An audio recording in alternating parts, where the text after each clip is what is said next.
I'm in Dublin Airport and I got a taxi because I don't have a car, which means I'm going somewhere to buy a car. This is part one of a very long day and part one of a very lot of legs because I've got to do trains, planes, automobiles and boats. Welcome to the channel.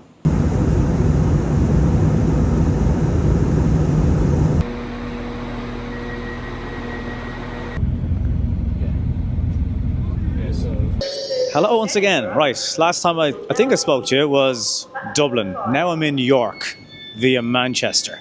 That all went well. Aer Lingus landed a little bit early. There was a 1:45 train. I hadn't booked on that, but I probably could have swapped onto it. I got the 3:45 train. It would have been a bit tight anyway, so it's fine. But so far, so good. I've looked into whether you need road tax. You technically do. You can buy it with the little slip that you get as the seller slip on the V5. People have told me it's not really a thing, but I suppose the letter of the law is it is a thing. So bear that in mind if you are going to the UK to bring in a car. Obviously have your insurance sorted. And yeah, I'm about an hour away from seeing the car for the first time in the flesh. Which is kind of mad. So next time I see you, I'll have seen the car. Or else I'll be trying to get home very quickly without a car. Hopefully that doesn't happen. Hello from a Shell somewhere outside Scarborough. I've bought a car. I had a look around the car, checked sills, boot, sunroof. Brought a mirror and a torch actually, thanks to a pal of mine called Andy who advised to bring that. Scraped around possible areas. The jacking points, for example, for rust looks pretty good. So I have a drive ahead of me. And this is what I bought. And it's not going to be what you're expecting at all. That is a two-owner BMW service history till 2 years ago. E34 530i. It's an SE. 180 brake horsepower when it was first unveiled to the world. Born in 1990. I mean, we were good at football when that car came into the world. Why an E34? When I was a teenager, one of my mates' dads had one, and there was just always something about them.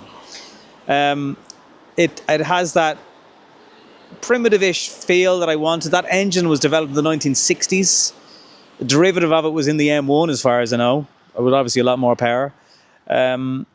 And it just seems like a very, very straight car. I'll obviously show you more of it in detail back in Ireland, but I got a boat to catch. Hello from a food market somewhere outside Leeds. Stocking up on this because I've got another 5 hours till the ferry goes.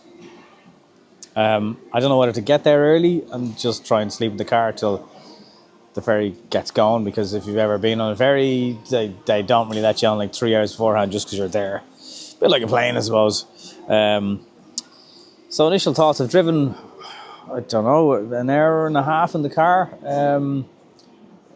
It's remarkable for a 35-year-old car, just how well it drives, how well it pulls.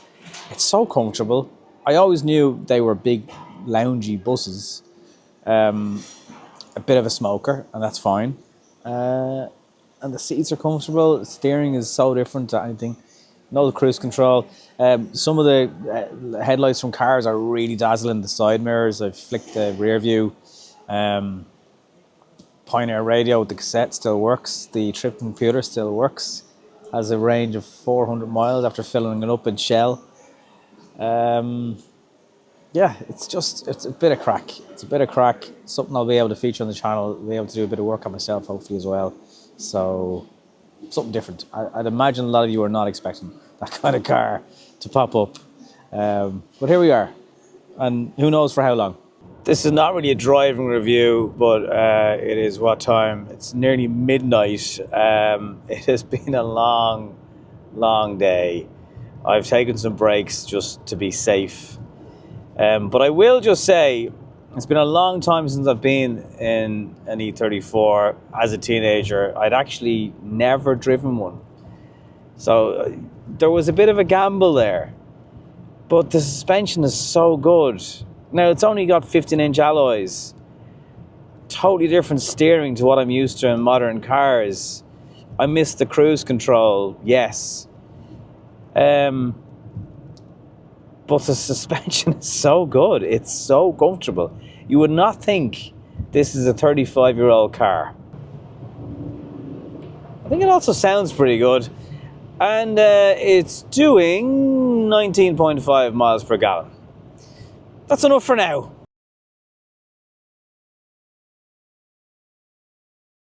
Hello there. It is about 1:45 in the morning. It's 5 degrees. Still on the boat yet. Pretty tired. I'm not going to get much sleep tonight, but I really wish we could get on. So at least there'd be maybe 3 hours. But I made it. And the car absolutely made it, which is, I suppose, the thing I was most apprehensive about. Anyway, nearly time for bed. Nearly night.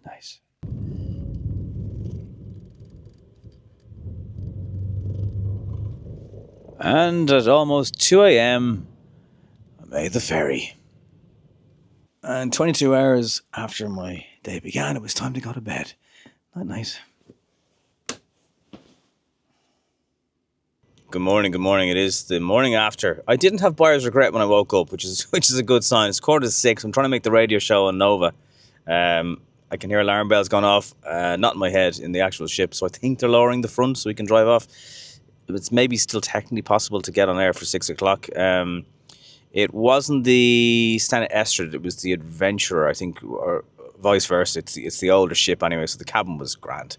But I slept ish for 2 o'clock. The motion was nice, but it was more just rattles of the wind and stuff outside. Anyway, it feels good to have this thing on Irish soil now. So, yeah, I'm still smiling, which is good.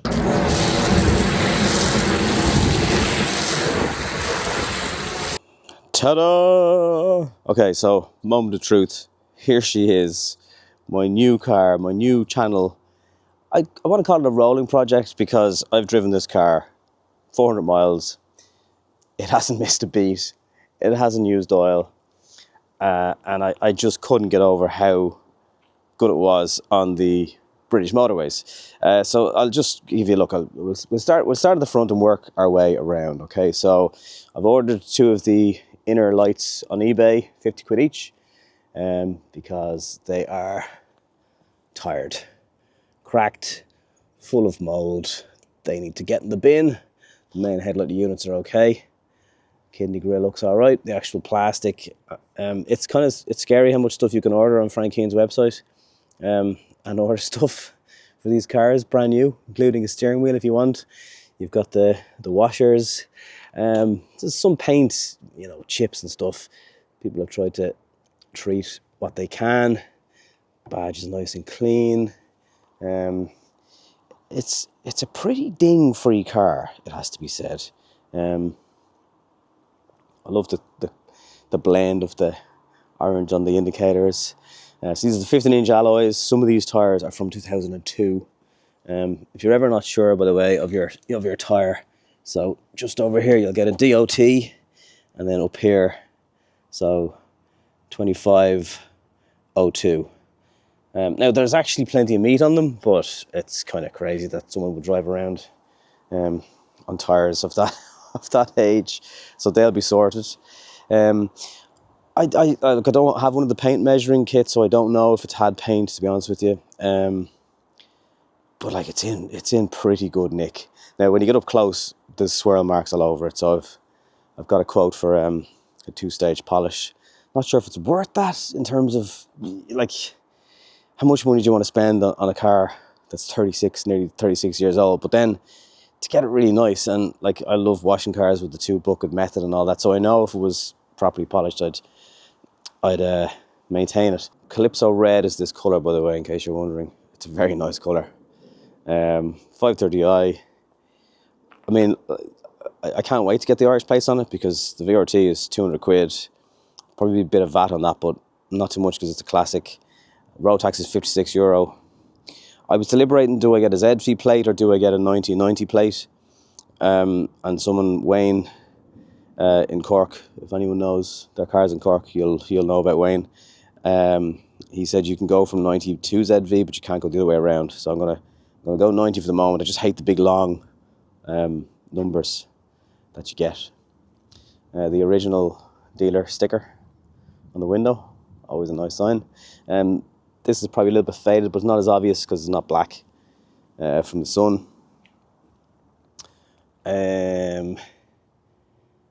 That's it. Not even too many marks on the black bumper. These can all be bought. I think it's the original exhaust. Again, I'm thinking about getting maybe a stainless steel, but I do want to keep it OEM. I don't want a big boomy exhaust on it. Great size boot. Loads and loads of space. 2 layers of carpets here. And then, I'm not going to do it, but I've checked all here. The floor pan and everything is solid. There's also probably an old tyre that hasn't been used. Proper alloy in the boot as well. I do love the throwing stars, but again, they are big money. Look at this for a bit of magic. Original toolkit, everything present. I don't know if anything has been ever used, to be honest with you. A real weakness of the E34 is under here. So these rubber strips, they can be peeled away from the car. Basically, the water can sit there, comes out some of the drain holes, and it can just sit. Now, I use a product called Lanogard. You can get it from the north. It's made from sheep's wool, essentially, and it doesn't treat rust, but it prevents it getting worse, and it seals the car. And it's easier than wax oil to apply. So I have rubbed it in here. I'm going to order some of these new strips on eBay. I'm going to pull these off, clean what's there. That's not actually the door, that's a plastic strip, so that can be pulled back, cleaned, new ones of them put on. This is the original interior, obviously. The only bit of wear is just here on the driver's bolster. I don't know if it's from just people getting in and out. It's not even that bad, to be honest with you, but I will get that repaired because it just finished it off nicely. You can buy a new one of these steering wheels on Frank Kint's website for €300. Could change it. Obviously, you could get it rewrapped. It'll look very new compared to the 122,000 miles that are on it. Not a bad size steering wheel. It's not badly worn. It's just, there are 2 things. Gear knob, that's been ordered. Again, it's not in bad condition. Onboard computer works, including your range and everything. I just think they are deadly. Absolutely deadly. Original radio with a cassette unit. Now, Pioneer have a retro looking unit now on sale. It's 350 quid though. And you can basically hear where the cassette is a USB. This pulls out, old school. It does work perfectly well. Obviously I haven't used the tape because I need to clean the heads. Just bits here from the ferry. Handbrake is solid. I mean, even all down here is very, very clean. Controls for the windows. A bit more storage down here. Love the individual armrests. And one thing to check as well is the blower speed, all working fine. Demisters there. E34s don't crack on the dashboards, unlike the E30s for whatever reason. This car also has a sunroof. I don't think the headlining is sagging, to be honest with you. Something else worth checking if you are looking at one of these cars is the seal or the drains go down from the sunroof into the A-pillar, so worth checking that they are clear. What a cool view. Like, the needles, they've only recently changed in BMWs. They did not change for years and years and years. Fog light switch, headlight switch, some air vents in the doors. These entire panels can be replaced, but again, it's in pretty good condition. Sounds. Love it. There is a coolant level light that comes on. Previous owner told me about. Coolant level is fine. Need to get that checked though. All the lights illuminate that lovely orange BMW colour that they had for so long. I mean, this is, I suppose, climate control. Bit of a huge amount of space here. For what reason, you might ask. Sunroof present and correct. I'm sure most of you know, but the bonnet opens this way on an E34. Struts are good. There's the engine that was designed in the 1960s. It's definitely a new radiator, new fan as well, from what I can tell.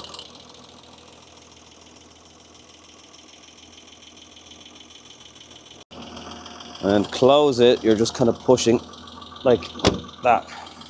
Then it slams shut. We've got unused ashtrays in the rear, and then carpets on the rear. Again, very little wear on them. Cigarette lighter, air vents, center armrest, which is huge, massive. And yes, I can confirm it smells of crayons in here. Loads of the original documents are also in the car, including the order slip for the vehicle. So part exchange 8,000. Total price of the car, it's somewhere there, it's 18,000 anyway. And there's the part. Traded in, estimated delivery date October. Loads and loads and loads of invoices. It was serviced in a BMW dealership until 2023. There's quite a few bills in it. So there's the usual wallet with the service booklet and all that stuff. And then I also found an original 5 Series brochure from the year it was made. So just a bit of a time capsule, really. Oh, and when the car went up for auction in 2024, a journalist wrote about it, and it was in Classic Car Weekly, the actual car when it was coming up for sale. There it is. It was a trek. Thanks to the lovely couple, Dick and Heidi, who owned the car only for a year or so. They're mad at their cars. They have XKRs and old Triumphs and everything, and they were just so lovely to deal with. I used Car Vertical to basically just do the checks on the car, which is definitely worth doing if you're buying something from over there. Ferry was easy, train was easy, flights obviously were easy. I got very lucky without delays and all that stuff. It's not by any means a quick car, it's so good cruising. It's a proper cruiser, built for German autobahns, probably mainly built by hand. The last of the BMWs with 4 lights in the front, there's just something about them. How long will I keep it for? I don't know. I might absolutely fall in love with it. At the moment, I am really loving it. And I know, probably thinking, like, you went from a 911 to this, and that's true, but it's the love of cars. It doesn't really matter what it is. Maintaining this is going to cost an awful lot less. I could have just got something really fresh, but there's no real story then in it for the channel. It's just like, oh, here's another car that's hopefully reliable and shiny. And I think maybe this would be a better story for this little car that's, apart from the guys I bought it from, only had one owner since 1990. £18,000 at the time. He traded in a 320 in Dolphin Grey for it. So this is it. Let me know what you think. What would you do to it? Any OEM tasteful mods you do? Any advice? Anything like that, feel free to get involved in the comments down below. I did say I'd get something different for the channel, so hopefully you approve. I'll talk to you soon.